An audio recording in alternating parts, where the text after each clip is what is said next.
It is F1000, and it's lights out, and away we go.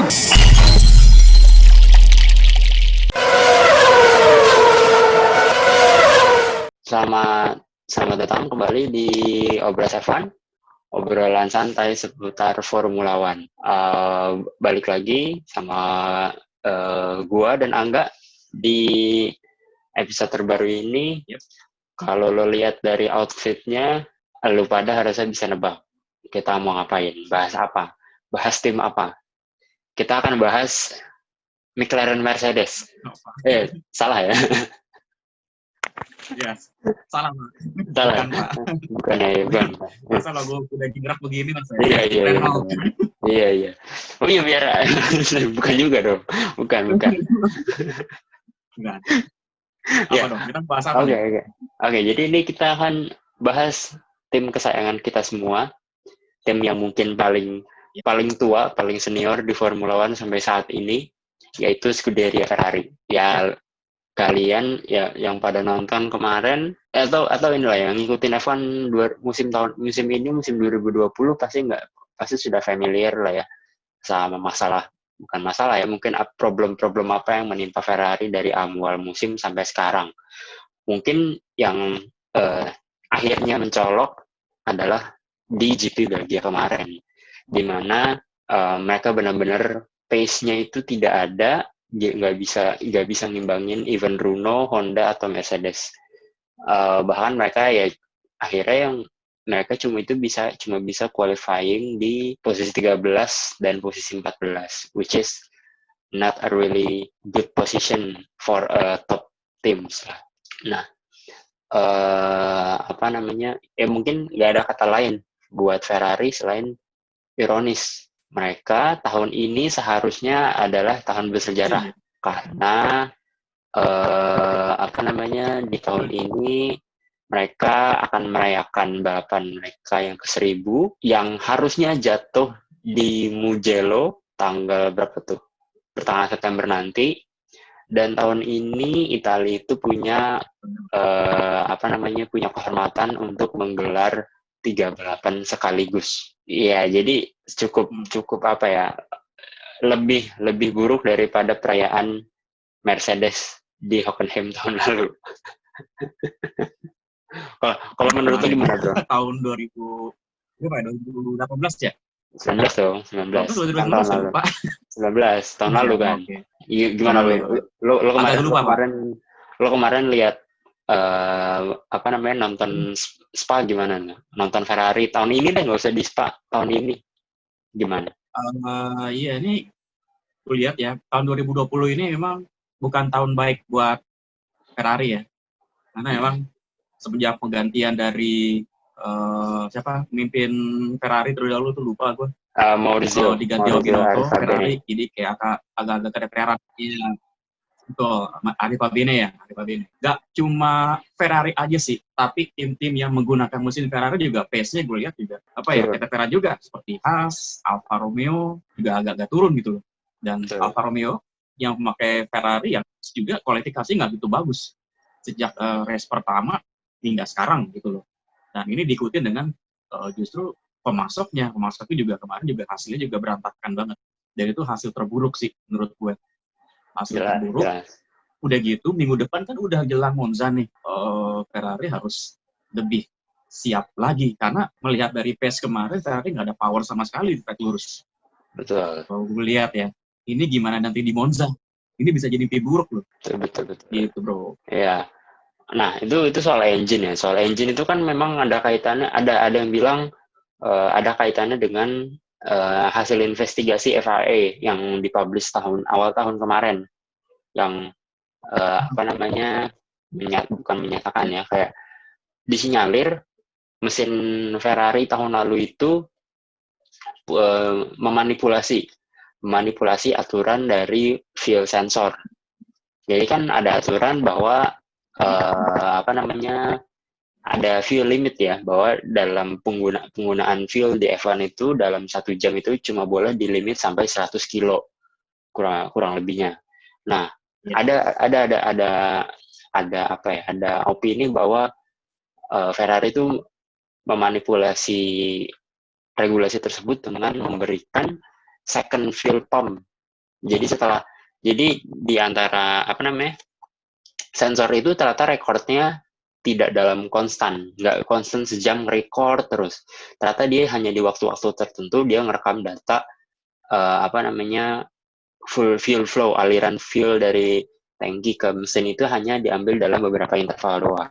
Nah itu katanya jadi benefit buat Ferrari, mereka bisa nambah aliran fuelnya itu dalam waktu-waktu tertentu di mana mereka butuh performance boost, yang mana kita bisa lihat tahun lalu di high power circuit kayak Spa sama Monza itu mereka superior banget. Kayak ya kita bisa lihat Charles Leclerc itu menang di Spa sama Monza. Lalu di Austria yang notabene juga boleh dibilang high power, Ferrari juga bisa nantang Red Bull di Austria.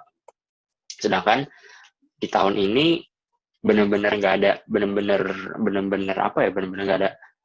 ada daya ini, nggak bisa fight sama sekali. Ya kalau gue boleh bilang nggak ada fight sekali. Enggak, ya Leclerc itu kan podium, gue boleh bilang karena keberuntung aja. Kalau lu bilang gimana? Ngelihat dari pace Ferrari, kenapa?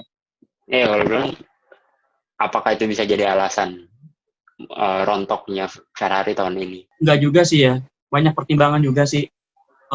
Karena gue lihat juga kemarin juga kan tes pramusim juga agak dibatasi kan, gara-gara COVID juga mungkin pengaruh itu juga mungkin.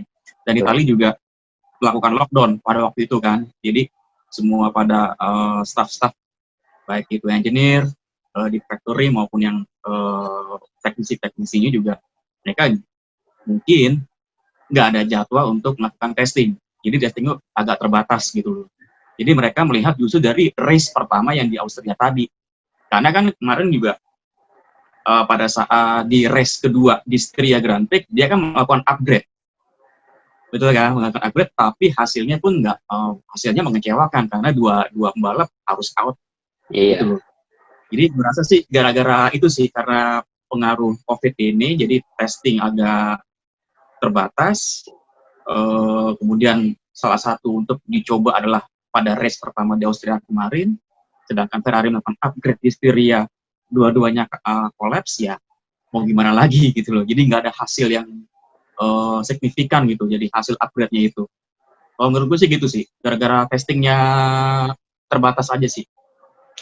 Berarti lebih ke arah development ya, ada hambatan di development, jadi akhirnya pengaruhnya ke performa mobil secara keseluruhan.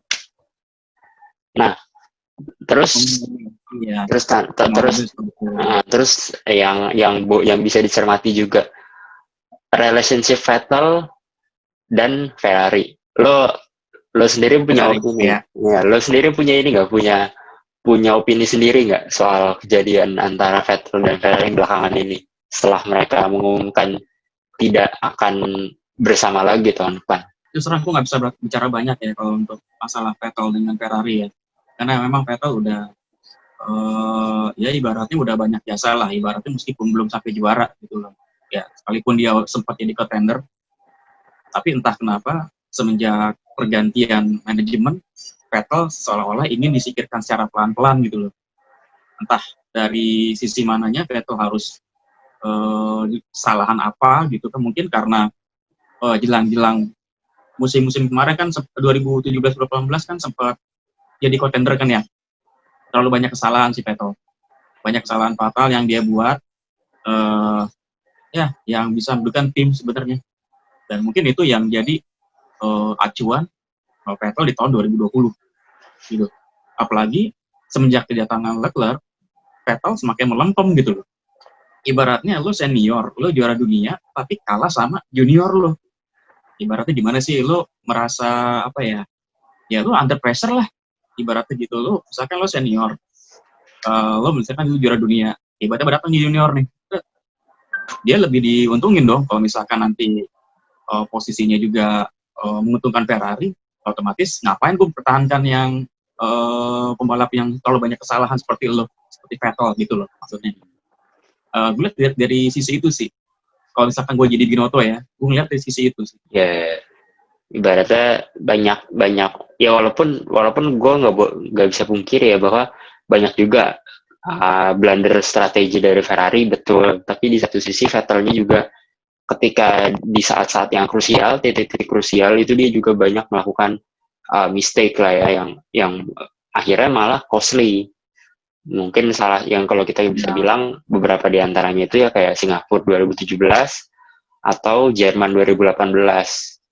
Itu yang salah satu ya boleh dibilang titik kritikal lah. Nah, gue nggak tahu lo lihat apa enggak balapan kemarin. Tapi ada satu rekaman dari Carlos Sainz. Carlos Sainz itu sampai menggelengkan kepala pas dari play Ferrari yang hampir collide di di tikungan setelah Camel Straight. Menurut lo ada ininya enggak? Apakah Sainz akan mempunyai beban berat di tahun depan atau gimana nih si Sainz itu? Ngelihat pace-nya Ferrari sih ya, kalau misalkan melihat kondisi yang sekarang ya Sainz juga agak-agak gimana ya, dibilang nyesel ya gimana lihat tahun depan kan, melihat pace-nya jauh gitu dibandingkan timnya yang sekarang gitu loh. Ya mau gimana lagi, Nasi udah jadi bubur, dia udah tekan kontrak, tahun depan udah pindah ke Ferrari, ya ibaratnya tahun depan dia harus berjuang lah, minimal harus berjuang. Ya banyak harus beradaptasi lagi dengan tim yang seharusnya menjadi superior, tapi kok jadi di bawahnya McLaren gitu loh, kan aneh. Dan ini sebenarnya seperti kejadian terulang kembali sih ya, Ferrari semenjak juara dunia tahun 79 jadi sektor itu sempat mengalami masa-masa sulit, pernah nggak lolos kualifikasi, kalau nggak salah tahun berapa lah gitu. Ini seolah-olah ini balik ke sejarah berulang lah ibaratnya gitu kan. Jadi ibaratnya Ferrari membutuhkan sosok orang yang bisa membangun timnya itu, gitu menurut gue. Seperti tahun 96 kan dia menemukan Schumacher, dan dia akhirnya sudah pengembangan akhirnya jadi Ferrari jadi superior di tahun 2000 hingga tahun 2006 begitu. Sebenarnya sih butuh sosok pembalap yang bisa membangun tim sih, seperti layaknya Schumacher pada saat bergabung di Ferrari. Ya sih pengen gitu loh. Pada saat Schumacher datang ke Ferrari juga, Ferrari selalu jadi contender meskipun gagal. Sejak tahun 96 dia kan pesaingin banyak waktu itu, ada Williams, ada McLaren, ada Benetton dulu kan. Dan Ferrari selalu ada jadi pesaing di antara 3 tim tersebut. Nah, semenjak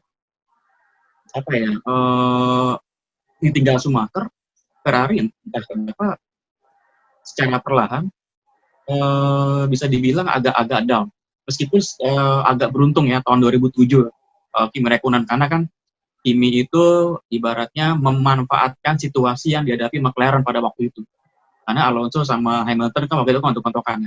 Iya betul. Jadi check out gitulah, pokoknya cekcok. Dan Kimi justru Ferrari sangat beruntung pada saat itu karena memanfaatkan situasi tersebut.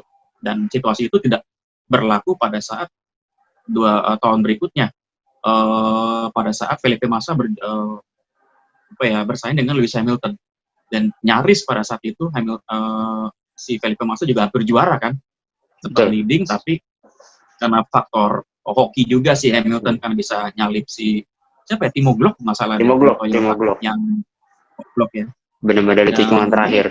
Di tikungan terakhir, lap terakhir, udah pada senang-senang, udah happy-happy, timnya akhirnya ya secara perlahan dari situ sih titik nadir dari Ferrari mengalami kedodoran hingga sampai sekarang ini. Mungkin sempat 2012 bisa jadi titik puncaknya Ferrari penantang Red Bull, tapi ya minimal ada perlawanan lah hingga seri terakhir lah, dimana kan saat itu kalau misalkan lihat race highlightnya ya atau race review kemarin 2012 itu Vettel sempat melintir kan, dan betul kalau itu sempat leading nah, dan aku nggak percaya deh kalau pas Vettel juara dunia ya ada ekspresinya Alonso kayak gimana, kayak nggak percaya. Iya, benar nggak percaya, betul. Itu jadi meme kan. Kosong gitu. Benar. Jadi ibaratnya ya Ferrari harus menemukan pembalap yang cocok saat ini, oke lah, Leclerc cocok di tim tersebut. Tapi Sainz eh, prestasinya belum ada begitu kelihatan sih ya untuk Sainz. Karena kan dia besar di Toro Rosso kan, Toro Rosso, Renault, McLaren begitu. Jadi belum begitu terlihat lah ibaratnya apa ya kualitas balapnya lah. Kalau misalkan nanti, kalau misalkan ada Nico Hülkenberg, nah itu masih mungkin lah sebagai balap senior ya. Minimal Ferrari harus memiliki pembalap senior yang bisa mengembangkan tim. Sama halnya seperti waktu di Mercedes, tim Mercedes. Mercedes membutuhkan Michael Schumacher waktu itu. Michael Schumacher join tahun 2010 hingga akhirnya berhenti tahun 2013, cuma 3 tahun doang. Tapi setelah itu 2012 dong terakhir. 2013 Hamilton masuk. Oh ya, 2012 ya. 2010, 2012 ya. Situ kan Mercedes berusaha mengembangkan mobil bersama dengan Ross Brown. Yang namanya si Ross Brown dekat sama Schumacher kan. Betul. Nah, pada saat 2013 justru Mercedes jadi lebih unggul. Betul. Berkat pengembangan. Jadi berarti ini butuh sosok gitu. Ferrari itu butuh sosok orang yang bisa mengembangkan sebuah tim. Jadi ibaratnya Mercedes tuh berterima kasih lah dengan Schumacher. Schumacher itu udah mengembangkan tim dari tim Benetton, Ferrari, Mercedes. Kalau misalkan dia nggak jadi pensiun di akhir 2012, Schumacher udah bisa jadi gelar juara dunia lagi, ataupun Rosberg juga nambah lagi juara dunia. Gitu sih. Benar. Gue setuju sih soal apa namanya, harus ada pembalap atau minimal member tim yang bisa jadi apa ya, bisa jadi lemnya lah ya. Kayak ya kalau kita lihat dari historinya apa namanya, histori Ferrari beberapa tahun lalu ya, 2000 kan berarti Ferrari itu juara dunia konstruktor itu tahun 2008 terakhir, which is sekarang sudah 12 tahun. Rekornya setahu gue sampai apa namanya, paling lama Ferrari itu puasa gelar itu seingat gue 16 tahun, dari medio 80-an sampai sampai bisa juara dunia konstruktor di tahun 2000. Koreksi gue kalau salah sama Michael Schumacher. 99 ya? Oh ya 99, sorry 99. Ya, nah berarti kan kayak, dan itu di 99 juga kuncinya pun ada di ini ya, ada di orang yang tepat. Kayak kita bisa lihat ada Trisula, ada Michael Schumacher, Ross Brown, sama John Todt. Itu mereka ibaratnya kayak udah Rory Byrne. Iya benar-benar Rory Byrne. Itu 4 orang yang boleh dibilang berjasa untuk mengembalikan kejayaan Ferrari di awal tahun 2000. Nah, gue setuju bahwa harus ada orang seperti itu lagi, minimal, dan nggak bisa seorang sih. Mereka butuh kayak tim seperti itu, kayak ada Trisula lagi.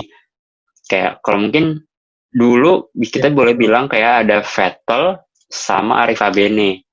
Itu boleh dibilang duet yang cukup bagus. Atau Alonso sama Stefano Domenicali dulu tahun 2011 something lah.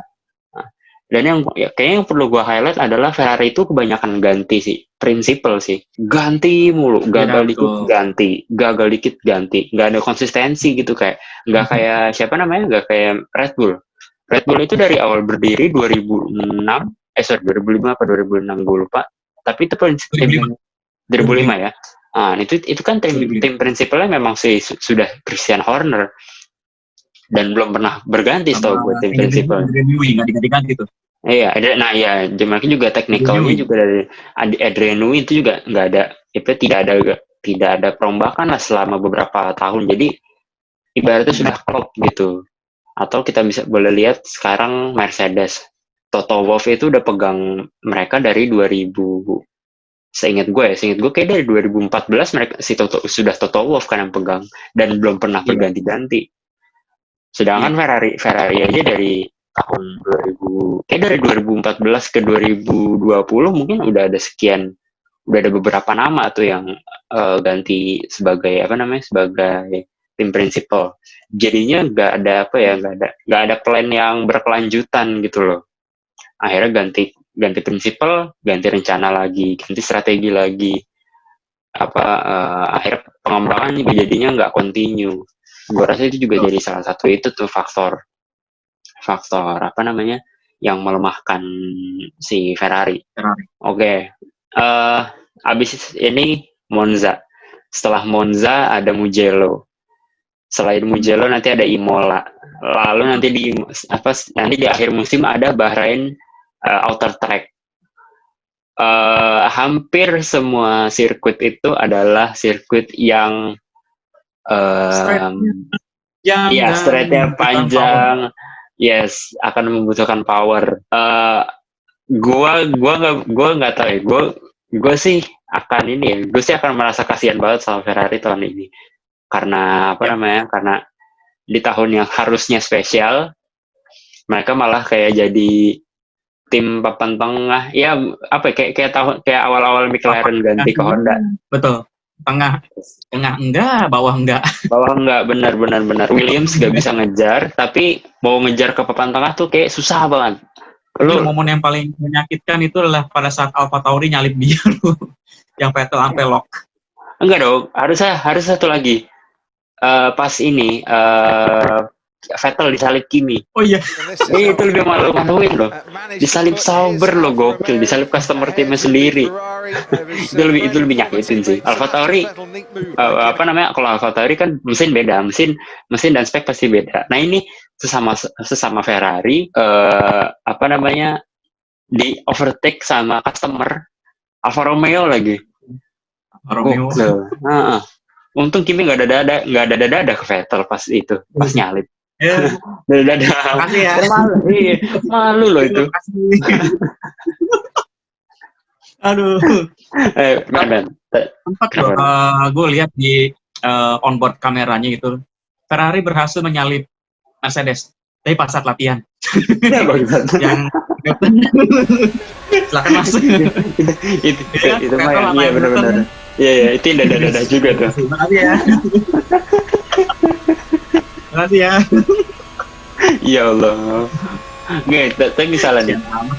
Misalnya lu pemegang saham di Ferrari dan lu boleh ganti Binotto atau merombak sisi manajemen dari Ferrari. Lu boleh tunjuk nama random. Lu boleh tunjuk nama mau tim manajer yang lama atau tim prinsipal yang lama untuk membalikan kondisi Ferrari sekarang. Lu akan nunjuk siapa? Kalau misalnya lu adalah dari segi siapa ya? Tim prinsipal apa drivernya? Enggak, tim prinsipal aja. Kalau boleh deh tim prinsipal sama driver boleh lah. Ya, karena kan kalau untuk F1 itu kan harus semuanya harus kompleks. Harus komplit gitu loh. Ada prinsipal, technical director, pembalap, penguji, pun ya malah pengembang lah ibaratnya gitu. Betul. Seperti halnya Red Bull pada tahun 2005 pada saat mulai debutnya lah, teknikalnya kan prinsipalnya kan ada Christian Horner, Adrian Newey, pembalap seniornya David Coulthard. Jadi ibaratnya buat mengembangkan sebuah tim dia butuh pembalap yang profesional atau pengalaman lah yang udah makan asam garam lah ibaratnya. Ferrari juga harus seperti itu. Entah itu siapa mau balikin Ari Pabene juga nggak masalah. Nah, technical director nanti gue lagi mikir siapa nih mau mesti rekrut Adrian Newey apa? Cabut, yuk mari ikut Red Bull mau nggak? Wah duitnya gede tuh, baca Adrian Newey mah duitnya pasti gede. Ya untuk mengembalikan sebuah tim kan ya, dulu kan Schumacher pernah bilang kan, tim yang besar pasti tahu caranya untuk bangkit kembali. Pernah ada gitu bilang gitu. Ya udah, mau nggak mau, ya minimal Ferrari harus memutar otak siapa nih yang jadi tim-tim kunci mereka. Ya rekrut aja siapa kek. Adrian Newey udah tarikin aja, kasih gaji berapa kek. Yang penting menang gitu, yang penting menang. Iya benar. Technical director prinsipalnya ganti Christian Horner. Ganti tukeran sama Binotto ke Red Bull. Itu mah bedol desa, Bos. Bedol desa, nggak sekalian Verstappen sama Albon lu tarik ke Ferrari ya. Ya nggak apa-apa kan umpamanya kan. Kalau misalkan masuk Ferrari, kalau misalkan gue jadi apa ya owner Ferrari-nya, aduh nih gue lu nggak becus lo Binotto, udah ganti siapa ya yang ini ya, aduh udah ada Newey gue kontrak dah kemarin deh. Newey kontrak dah, ya sini kita kontrak udah pindah kemarin dah. Pembalap seniornya paling siapa ya, tapi jangan Lewis deh pokoknya deh. Jangan Lewis, asal bukan Lewis. Siapa yang senior ya? Senior itu ya Alonso balik lagi deh. Iya. Ntar itu apa namanya? GP2 engine lagi ntar, jangan. Ya tapi Renault udah mulai naik loh sekarang. Oh iya, pace-nya Renault bagus. Naik. Kayaknya Ini tahun gue rasa sih 2021. tahun depan kayaknya bakal ditambah Alonso ya agak lumayan lah bisa grade ya baris 34 lah bisa menurut Gue yakin bisa fight sih Ferrari. mereka. Kalau Ferrari gue nggak yakin tahun depan. Top 10 aja alhamdulillah. Kondisi sekarang. Kalau yang sekarang ya kita melihat juga lah kondisi yang sekarang untuk kedepannya gimana nih Ferrari ini. Masih COVID juga, testing juga dibatasin. Pembalapnya dua-duanya pembalap muda, nggak ada yang senior. Tim prinsipal juga kayak begitu. Ya susah juga buat untuk ya minimal harus balik ke era di mana Schumacher pasti rekrut itu kan abis-abisan tuh direkrut semuanya kan tuh dari Benetton semua tuh. Iya benar sih, benar. Itu benar kayak bedol desa juga tuh. Ibaratnya dia rekrut orang yang udah memang kenal. Iya kenal. Ya hasilnya nggak terbukti kan dari tahun 2000. Tahun 2000 udah mulai juara dunia balap ya. Kalau untuk juara konstruktor dari tahun 99 kan. Dan sempat jadi contender juga tahun 97 98. Dari 96 sampai dari 96 sampai 2006 ya itu boleh dibilang Ferrari sudah sudah cukup kuat jadinya sebagai konstruktor. Walaupun baru juaranya di 99 sebagai konstruktor atau drivernya juga baru menang di 2000, tapi ya dari 96 itu performanya sudah sebagai ini penantang. Make sense sih, make sense. Ferrari tahun 96 dia baru ibaratnya mau nanjak ya. Baru mau ya? Belum penantang. Jadi ibaratnya masih adaptasi lah. Schumacher juga bilang mobil ini terlalu sulit dikemudikan. Tapi karena bakatnya Schumacher, jadi kan dia bisa bawa Ferrari juara. Jadi juara di Barcelona, track basah lagi kan. Dia jadi contender tahun 97 hingga di race terakhir. Di 97-98 juga di race terakhir dua-duanya tuh. Cuman nasib sial ya. Selalu menimpa Schumacher di race terakhir. Tahun 97 dia bersenggol dengan Villeneuve. Tahun 98 di race terakhir bannya pecah. Tahun 99 dia mengalami kecelakaan di GP Inggris. Di GP Inggris. Dan fatal, tapi harus dia membantu. Dan mau nggak mau tahun 2000 dan kata Schumacher, gue inget banget tuh. Kunci utama Ferrari untuk sukses tahun ini lah kita lihat di GP Australia. Jadi Australia itu kalau misalkan dia menang, oke, seterusnya menang. Karena sebelum-sebelumnya nggak pernah menang di Australia. dan omongan Schumacher bener. Menang di Australia pasti juara dunia. Oke. Iya kayak ada mitos ya, kayak ada mitos. Ada mitos. Ya, oke. Ada mitosnya itu. 2000 berapa ya? 2017 apa 18 ya yang Vettel menang tuh? Itu lupa gue. Itu bukan mitos lagi, itu pecah mitos itu. Iya makanya iya. Itu kan soalnya kan Ferrari emang surprise kan mereka bisa menang juga. Ya walaupun at the end of the season ternyata ya tetap si Mercedes yang juara. Ya nggak apa-apa lah. At least fight-nya bagus, nggak benar-benar dominan lah. Masih ada penantang lah ibaratnya gitu kan. Jadi nggak terlalu hambar lah pertarungan seperti musim 2020 ini kan yang Mercedes semua kan. Paling Red Bull banget. Ya Red Bull juga itu kan menang karena ban, boleh dibilang. Ya terbantu oleh mungkin karena safety car dan pengaruh. Iya pengaruh ban juga benar. Kan dibilang mobilnya Mercedes tuh gara-gara downforce sedemikian besar, ya bebannya ke ban juga dia lebih tinggi daripada tim-tim lain. Tim-tim lain nggak generate downforce sedemikian gedenya, jadi akhirnya mereka lebih dalam tanda kutip lebih aman gitu. Betul. Oke. Ya, mungkin untuk episode kali ini misuh soal Ferrari kita cukupkan sampai sini dulu daripada tambah dosa kan gosipin Ferrari juara enggak, dosa iya. Jangan. Kita sekarang kita berharap aja mereka bisa menemukan terobosan di Monza kali-kali kan, namanya di kandang kapan lagi pabriknya mungkin kalau Ferrari menang ya kita mendoakan Mercedes gagal juara. Pakai pecah ban gitu apalah. Atau rusak atau meleduk gitu loh. Sakit asma atau gimana gitu. Bisa. Iya, gokil. Wah, nggak usah balapan udah. Jadi keuntungan kan. Seperti MotoGP, Marquez nggak ada, jadi seru loh. Oh iya benar. Iya, benar sih. Benar. Ya kan? pakai sepeda di lebih seru loh. Iya, iya, iya. Bener ya? Nah, ini kita Bener. butuh Hamilton, suruh ngapain nih kita nih? Mm-mm. Gua udah mendingan masuk balapan, ngapain kayak sakit, kayak Iya. apa kayak gitu. Gue setuju Kita sih doain tuh. sakit aja gimana? Aduh, enggak. Kita Jangan. sakit aja yuk. Kalau udahin sakit enggak, tapi anjir, tapi emang bener sih. Mercedes Hamilton tuh ibaratnya kalau ada dominasi terus absen, tiba-tiba balapannya jadi lebih seru. Bener, itu gue setuju banget sih. Betul. Ya. Nah, ini seperti tahun 99 nggak ada Schumacher waktu itu. Iya, 99 jadi seru ya, gara-gara Eddie Irvine sama Mika Hakkinen. Contendernya ada banyak, ada Hakkinen, ada Hans-Harald Frentzen, ada Eddie Irvine. Iya. Keren kan? Jadi dan pemenang kejutan ada Tim Stewart kan tahun 99 di Eropa. Iya, di Europe GP, Nürburgring. Ya kita berharap Hamilton sakit lah di Monza udah. Atau enggak tahun Atau enggak, 2021 suruh dia pensiun masal kayak gitu. gitu ya. Suruh pensiun dulu Kenapa? gitu. Tahun 2021 suruh pensiun setahun. Ada pensiunnya usahain gimana? Udah bikin F1 seru gitu. Mendingan nonton IndyCar beneran. Nonton IndyCar beneran. Udah harapan gue gitu aja deh. Iya, benar-benar. Oke lah. Kita mendoakan dan bukan Ferrari jadi bagus tahun ini ya. Kita doakan Hamilton Mercedes jadi bapuk. sakit lah. Bapuk lah. Banyak bapuk gitu, banyak pecah terus apa-apa kan gitu. Mesin tiba-tiba down lah gitu. Lost power. Udah lost power. Bannya pecah. Iya, aduh. Sial banget ya, apes banget itu asli.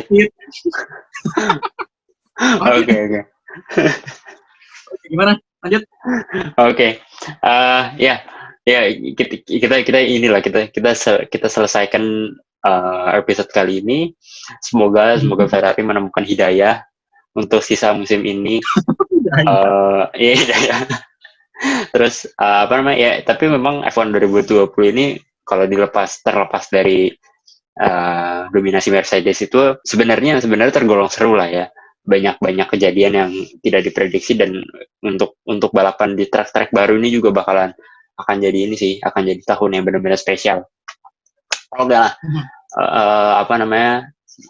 Sekian dari Obras F1 untuk kali ini. Jangan lupa like dan share video ini kalau kalian suka, dan jangan lupa untuk subscribe Obras F1 biar nggak ketinggalan video terbaru dari Obras F1.